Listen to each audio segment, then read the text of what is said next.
Bonjour les CP, j'espère que vous allez bien. Aujourd'hui, nous allons travailler sur la lettre G, qu'on peut voir ici.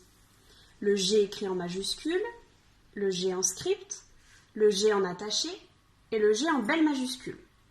On a déjà vu dans la classe que la lettre G pouvait faire le son G, comme dans garçon. Aujourd'hui, on va voir que la lettre G, elle peut aussi faire un deuxième son. Elle peut faire le son J, comme dans girafe. Une seule lettre, deux sons, G ou J. Ça doit vous rappeler quelque chose qu'on a déjà vu au début de la semaine, quand on a vu que la lettre C, elle pouvait faire deux sons, le K ou le S.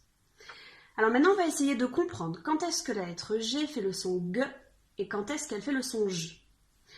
Pour ça, on va lire les mots qui sont ici. Un légume. Un légume, j'entends le G de garçon. Je le mets ici. Virginie. Virginie, j'entends le J de girafe. Je le mets donc ici. Le gorille. Le gorille, j'entends le G de garçon. Le gymnase, j'entends le J de girafe. Le pigeon, j'entends aussi le J de girafe. Et enfin, le dernier mot, le garage, j'entends le G de garçon. Alors, on va observer un petit peu ces mots et on va regarder la lettre qui vient juste après la lettre G. Dans un légume, la lettre qui vient juste après, c'est le U. Dans le gorille, la lettre qui vient juste après le G, c'est le O.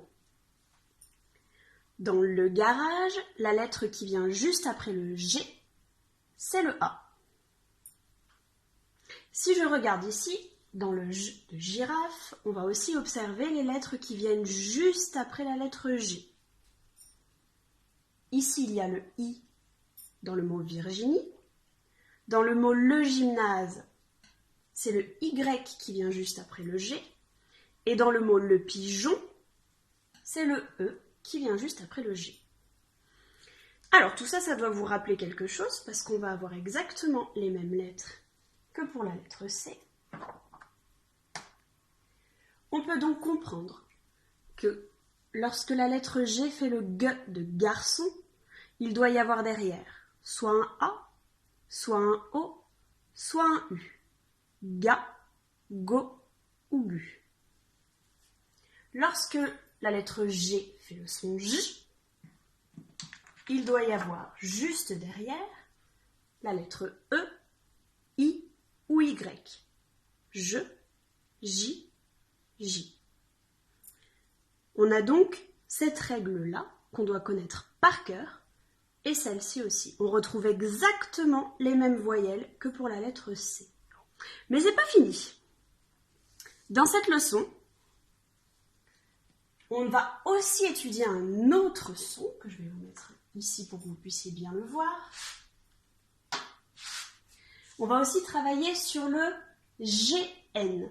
Ces deux lettres, quand elles sont ensemble, elles forment un mariage. On peut le voir ici écrit en script et ici écrit en attaché. Ces deux lettres ensemble, elles font le son gne, comme une montagne. Donc nous, on a vu 3 sons aujourd'hui. Le G, le J et le gne. Vous aurez besoin de tout ça pour pouvoir lire votre manuel de lecture. Voilà les CP.